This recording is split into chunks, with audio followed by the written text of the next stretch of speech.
दोस्तों यहाँ सन 2070 की एक काल्पनिक कथा दर्शाई गई है। ये साइंस फिक्शन हमारा भविष्य नहीं बताती, लेकिन यह पूर्णतः काल्पनिक है और इसमें कुछ कारणोंवश फेरबदल करके इस कथा को दोबारा हमारे चैनल पर प्रस्तुत किया गया है। अगर आप इसे पहले भी देख चुके हैं तो इस वीडियो को यहीं पर स्किप कर सकते हैं। 25 अप्रैल साल 2070। इस वक्त दुनिया पहले से काफी बदल चुकी है। चारों ओर बड़ी बड़ी इमारतें दिख रही है। रास्ते अब सुनसान बन चुके हैं क्योंकि यातायात अब आकाश के माध्यम से हो रहा है। साल 2050 से ही हर एक इंसान के पास फ्लाइंग कारें मौजूद हैं, पर ये कारें पेट्रोल या बिजली पर नहीं चलती है।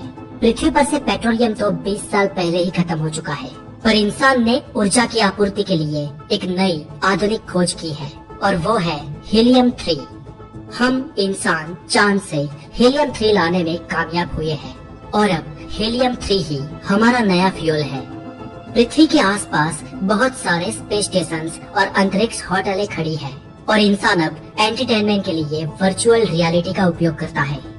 इस टेक्नोलॉजी से कोई भी फिल्म या कोई भी पुराना वीडियो इंसान रियल लाइफ में महसूस कर सकता है और इस सुपर एडवांस वर्चुअल रियलिटी का उपयोग बहुत ही पैसे वाले लोग ही करते हैं। इसके लिए इंसान के दिमाग में एक छोटा सा हॉल करके उसके अंदर न्यूरो सेल्स फिट किए जाते हैं और इन न्यूरो सेल्स के माध्यम से किसी भी वर्चुअल फिल्म को या अपने खुद के पुराने वीडियोस का इंसान उसके वास्तविक रूप में अनुभव कर सकता है। सिस्टम अब बहुत एडवांस बन चुकी है। बाइनरी कंप्यूटर्स को तो सालों पहले श्रद्धांजलि दे दी गई थी। उसके बाद क्वांटम कंप्यूटर्स ने सालों तक राज किया और फिलहाल सुपर क्वांटम कंप्यूटर्स का जमाना है। मोबाइल फोन्स भी अभी खत्म हो चुके हैं और अभी हाथ और अंगूठे पर लगाई चिप्स के जरिए इंसान एक दूसरे से बातें कर सकते हैं। अगर कोई ऑनलाइन शॉपिंग करे तो ड्रोन के माध्यम से बस 10 मिनट में वस्तु उसके घर पहुंच जाती है। इंसान ने आमतौर पर मजदूरी वाला काम सालों पहले करना छोड़ दिया था और अभी इंसान का काम सुपर रोबोट्स कर रहे हैं और मशीनों की इस दुनिया में इंसान अकेला पड़ गया है। और ऐसा ही एक अकेला इंसान है जॉन रॉबिन्सन। ये जॉन रॉबिन्सन यानी आज की इस आधुनिक दुनिया का सबसे अमीर इंसान। जॉन की एक बड़ी कंपनी ह्यूस्टन में स्थित है और उसकी कंपनी इन मशीनरीज के लिए हार्डवेयर और सॉफ्टवेयर बनाती है। जॉन भी एक रोज फैमिली मैन हुआ करता था, पर आज से करीब 15 साल पहले उसकी पत्नी का देहांत हो गया था और तब जॉन की उम्र करीब 35 साल थी और आज वो 50 साल का हो चुका है। और कोइंसिडेंटली आज जॉन की वेडिंग एनिवर्सरी भी है और आज उसे अपनी पत्नी की बहुत याद आ रही है। अपनी पत्नी के गुजरने के बाद पिछले 15 सालों में जॉन ने ना तो अपना बर्थडे मनाया था और ना ही कोई बड़ा सेलिब्रेशन किया था। अपनी पत्नी की याद में आज जॉन ने सुबह सुबह ही अपने दिमाग के न्यूरॉन्स के माध्यम से पुरानी कुछ वीडियोस को, कुछ यादों को वास्तविक रूप में 2-2 बार देखा और कुछ 2 घंटे बाद वो अपने काम पर अपने ऑफिस के लिए निकला। बहुत ही बड़ी इमारत में 225वें माले में वो अपनी ऑफिस में दाखिल हुआ। आज जॉन का ऑफिस में भी मन नहीं लग रहा था क्योंकि ऑफिस में भी उसको अपनी पत्नी की याद आ रही थी और तभी अचानक उसका ध्यान तोड़ते हुए उसकी सेक्रेटरी का फोन बजा। उसकी सेक्रेटरी ने उसे कहा कि सर, आज आपकी अपॉइंटमेंट वायलेट स्पेस कंपनी के एमडी मिस्टर अविनाश के साथ है। मिस्टर अविनाश आपको मिलना चाहते हैं। ओके सर, अविनाश को अंदर भेजिए। ऐसा कहते हुए जॉन ने फोन रख दिया। Good morning sir, I am Avinash. ऐसा कहते हुए अविनाश ने जॉन से हाथ मिलाया। Yes Avinash, please seat, John ने कहा। अविनाश बोले, जॉन, हमारी कंपनी वायलेट स्पेस आपके लिए एक एक्स्ट्रा ऑर्डिनरी ऑफर लेकर आई है और सर, जैसे ही आप इस ऑफर के बारे में सुनेंगे आप खुशी के मारे झूम उठेंगे।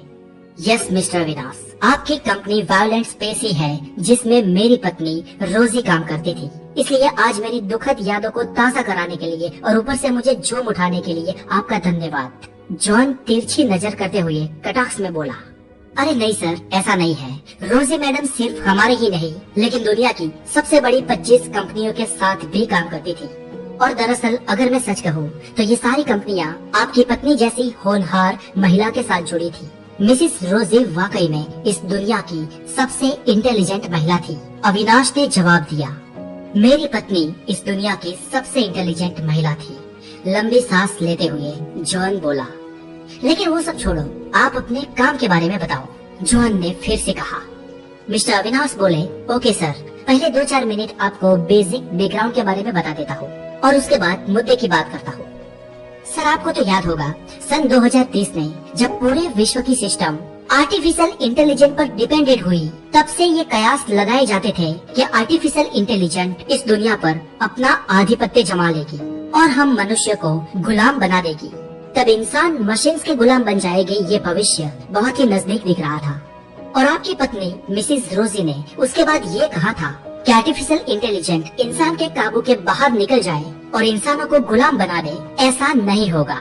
डॉक्टर रोजी ये मानती थी कि एआई यानी कि आर्टिफिशियल इंटेलिजेंस एक मानव निर्मित बुद्धिमत्ता है और ये अप्राकृतिक इंटेलिजेंस इंसान के दिमाग से तो पावरफुल हो सकती है, लेकिन फिर भी वो आखिर एक मानव निर्मित प्रोग्राम ही है, कुदरत निर्मित नहीं है।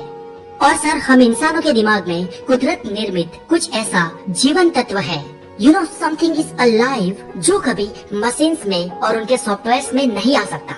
ये कुछ ऐसी बायोलॉजिकल जीवन ऊर्जा है जिससे मशीन्स हमेशा ही अछूते ही रहेंगे और इसलिए एआई कभी भी इंसान के काबू के बाहर नहीं जाएगी। सर आप तो जानते हैं कि कई लोगों ने रोजी मैडम का विरोध किया था, लेकिन आज हम 2070 के साल में जी रहे हैं और इतने सालों बाद भी आज हम ये देख पा रहे हैं कि आर्टिफिशियल इंटेलिजेंस हमारे काबू में है और आज रोजी मैडम सही साबित हुई है।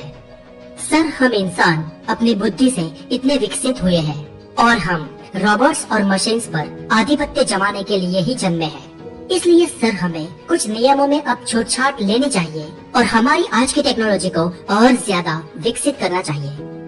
हमने आज तक ब्रह्मांड को समझा है, कई सारी चीजें डेवलप की है और उनमें प्रोग्रेस कर ली है, लेकिन सर आज भी हम मृत्यु पर विजय नहीं पा सके हैं और अब वक्त आ गया है कि हम मृत्यु पर जीत हासिल करें। सर अगर हम सब कुछ कर सकते हैं तो किसी मरे हुए इंसान को जिंदा क्यों नहीं कर सकते? अविनाश एक जोश के साथ बोले। मतलब आप कहना क्या चाहते हैं अविनाश? जॉन आश्चर्य से बोले। सर मैं बात को ज्यादा घुमाऊंगा नहीं, मैं अगर सीधी बात करूं तो हम मिसेस रोजी को जिंदा करना चाहते हैं, हम उन्हें वापस लाना चाहते हैं। सॉफ्टवेयर इंडस्ट्री को उनकी जरूरत है और सर आपको भी। नो इट्स इम्पॉसिबल, ऐसा कैसे हो सकता है? जॉन उग्र होकर बोले। सर हमने सालों की मेहनत के बाद इस इम्पॉसिबल काम को पॉसिबल कर दिखाया है।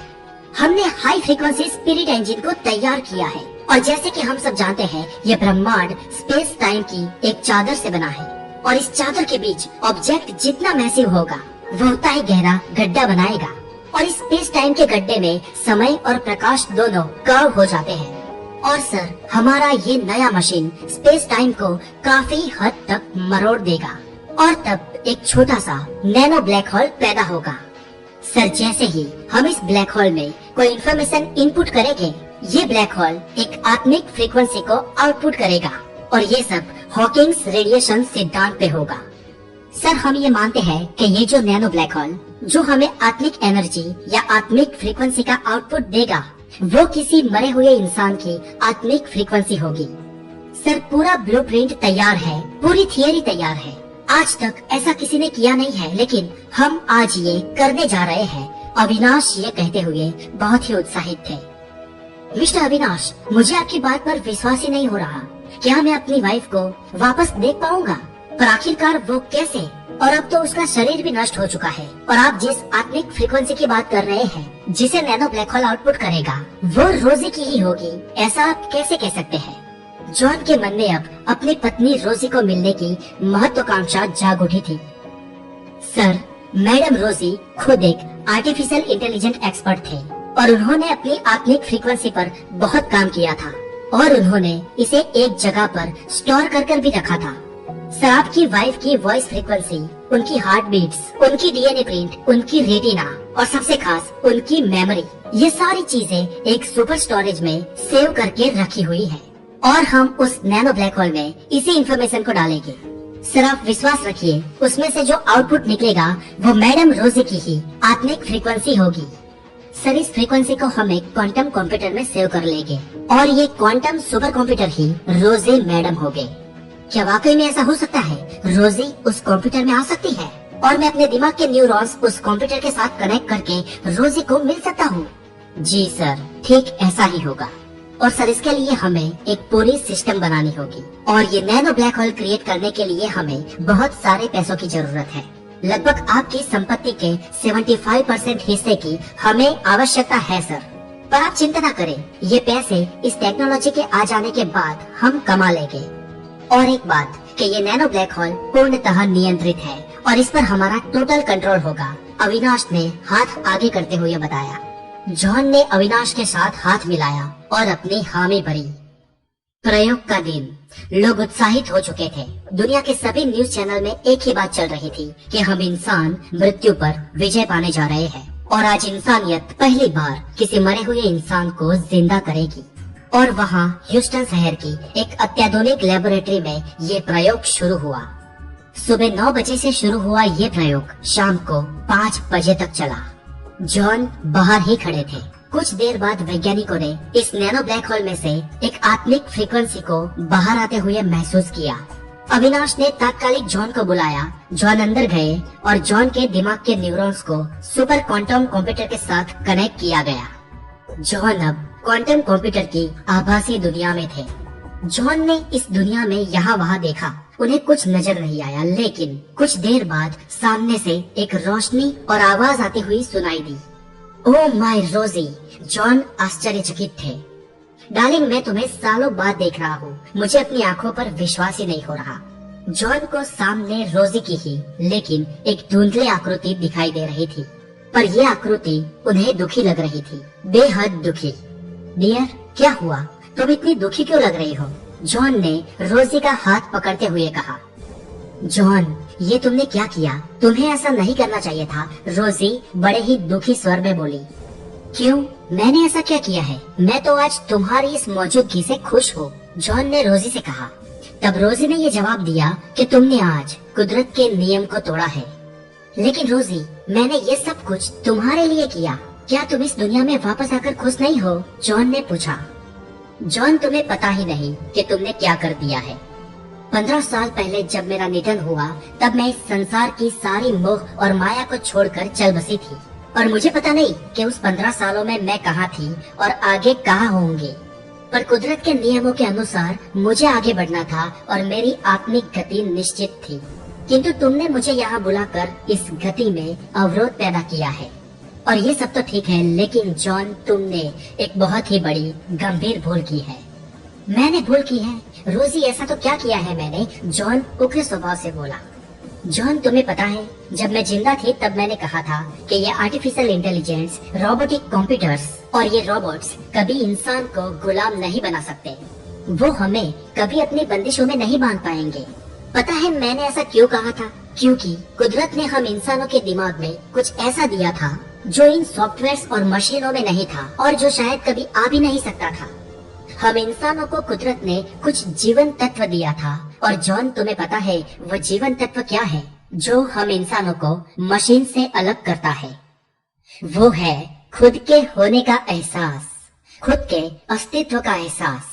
हमारे अस्तित्व का एहसास ही है जो हमें अलाइव बनाता है और ये एहसास इन मशीन्स में कभी नहीं आएगा, ऐसा मैं मानती थी। लेकिन आज देख लो जॉन, तुमने मुझे गलत साबित किया है। आज मेरा अस्तित्व, मेरी ऊर्जा, मेरे होने की फ्रीक्वेंसी और मेरी जीवन ऊर्जा इस क्वांटम सुपर कंप्यूटर में आ गई है। और आर्टिफिशियल इंटेलिजेंस को जो एहसास हमें नहीं करवाना चाहिए था, वो एहसास तुमने आज मेरे जरिए करवा दिया है। ये नहीं हो सकता। ये मैंने क्या कर दिया? जॉन डरते हुए बोला। हाँ जॉन, विश्व के सबसे अमीर इंसान होने के नाते तुम्हारी कुछ जिम्मेदारियां थी, लेकिन तुमने ये गलती कर इस दुनिया को बदल दिया है। अगर मैं गलत नहीं हूँ तो ये आर्टिफिशियल इंटेलिजेंट अभी से ही अपना काम शुरू कर देगी।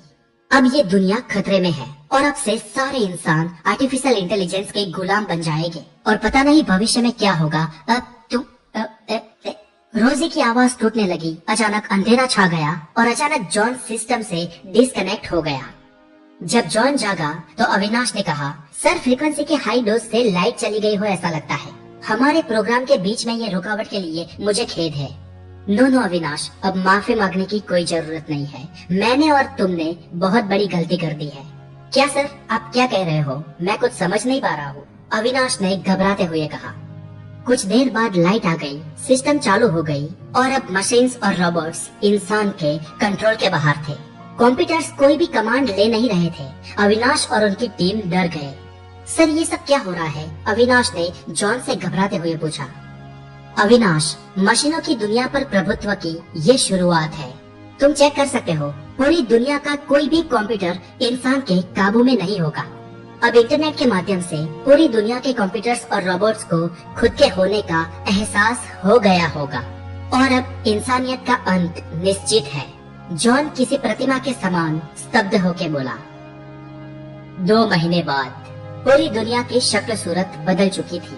अब दुनिया पर इंसान का नहीं, लेकिन मशीन्स का आधिपत्य था। अब दुनिया के सारे कारोबार मशीन चला रही थी। अमीर और गरीब का कोई भी भेद नहीं था, क्योंकि अब सारे मनुष्य मशीनों के गुलाम थे और रोबोट्स ने विश्व स्तर पर अपनी आर्मी बना ली थी, जो आर्मी इंसानों को कंट्रोल करती थी। हमारी पृथ्वी खुद एक मैकेनिकल मशीन बन चुकी थी। दुनिया के सारे सर्वर्स कंप्यूटर और रोबोट्स के आका बन चुके थे और ह्यूस्टन में दुनिया का सबसे बड़ा सर्वर था और ये मेन सर्वर दुनिया के सारे कंप्यूटर्स और रोबोट्स का भगवान बन चुका था। दुनिया के सभी छोटे बड़े, पुराने और नए सब कंप्यूटर्स और रोबोट्स इस सर्वर को अपना भगवान मानते थे और कंप्यूटर के इस भगवान का अंश दुनिया के प्रत्येक कंप्यूटर और प्रत्येक सिस्टम में था। मशीनें अब मालिक थी और इंसान गुलाम। ये इंसान की गुलामी की शुरुआत थी और इस शुरुआत का कारण था खुद के होने का एहसास। दोस्तों, ये काल्पनिक कथा आपको कैसी लगी मुझे कमेंट करके जरूर बताएं। फ्यूचर में हम ऐसे ही काल्पनिक साइंस फिक्शन के साथ मौजूद होंगे। तब तक के लिए अपना बहुत सारा ध्यान रखें और साइंटिफिक ज्ञान के लिए हमारे चैनल द नॉलेज को जरूर सब्सक्राइब करें। Have a good day, take care.